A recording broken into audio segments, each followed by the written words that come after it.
Bismillah, alhamdulillah, wassalatu wassalamu ala rasulillah. Patepang dinten ieu dinten Kamis kaping 2 April 2026 masih dina surat Al-Anbiya ayat ke-88.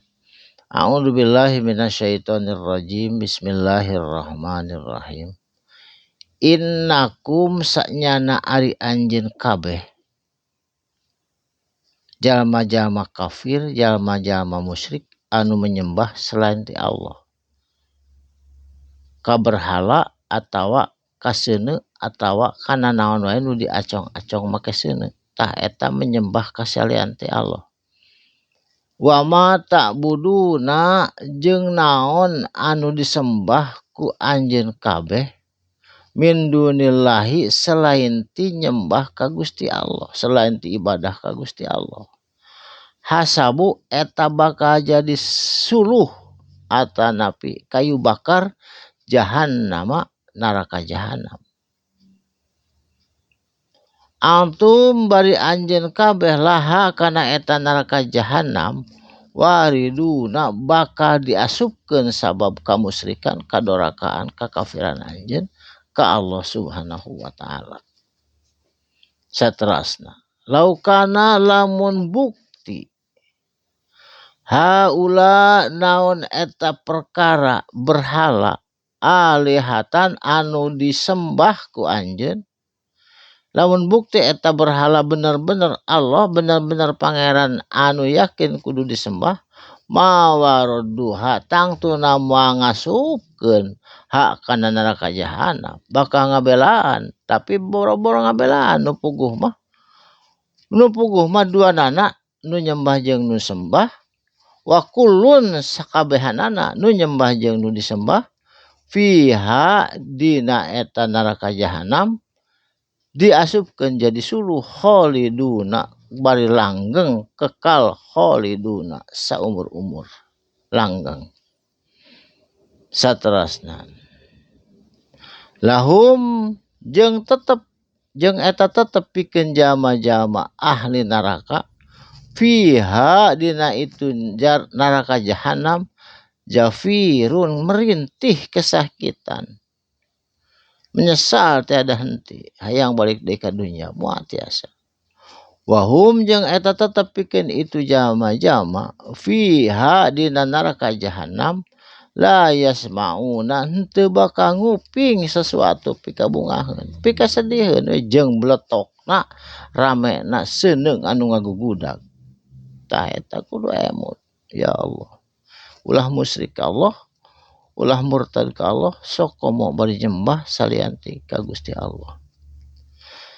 Sabalikna ari jalma-jalma nu iman anu percaya ka Allah jeung Rasulna, innalladzina sabaqat inna sa'yana alladzina ari itu jalma-jalma anu iman anu percaya ka Allah jeung Rasulna nyembah ibadah ka Allah sabaqat anu geus ti heula tepi ka ayeuna turunanna teh iman ka Gusti Allah, lahum eta tetep pikeun jalma-jalma anu iman minna aya khusus ti kami saur Allah, husna nyaeta ganjaran anu kacinta, hadena tegasna sawargana Allah.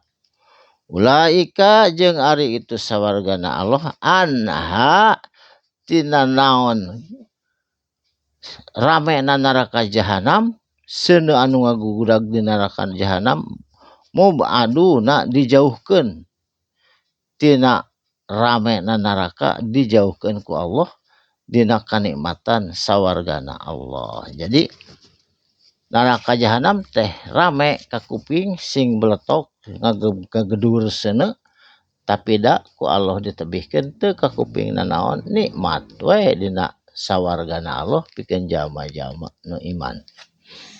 Saterasna la yasmauna jeung henteu bakal ngadenge, henteu nguping eta penduduk sawarga hasisaha tina desisna tina sing beletokna ngegedurna neraka jahanam, teu ka kuping, dijauhkeun ku Allah tadi oge.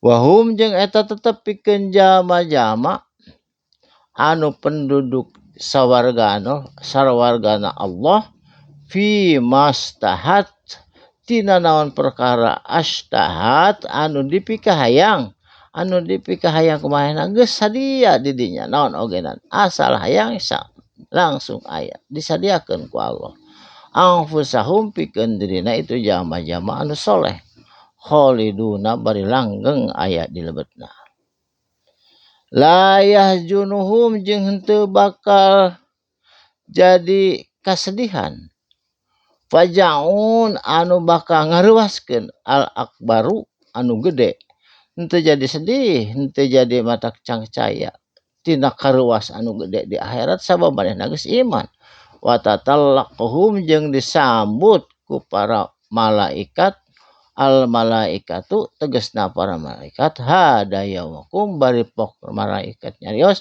hada yaumakum ieu poean pikeun anjeun anu kacida bagjana alladzi anu kuntum bukti baheula dijanjikeun ku Allah jeung Rasulna tu aduna anu pernah dijanjikan nyata sawargana Allah ayeuna ku anjeun kantun nganikmati tina ladang anjeun iman Islam jeung anjeun ibadah ka Gusti Allah Subhanahu wa taala. Barakallahu li wa lakum mugi aya manfaatna insyaallah patepang di dina waktos anu sami. Shadaqallahul adzim. Wassalamualaikum warahmatullahi wabarakatuh.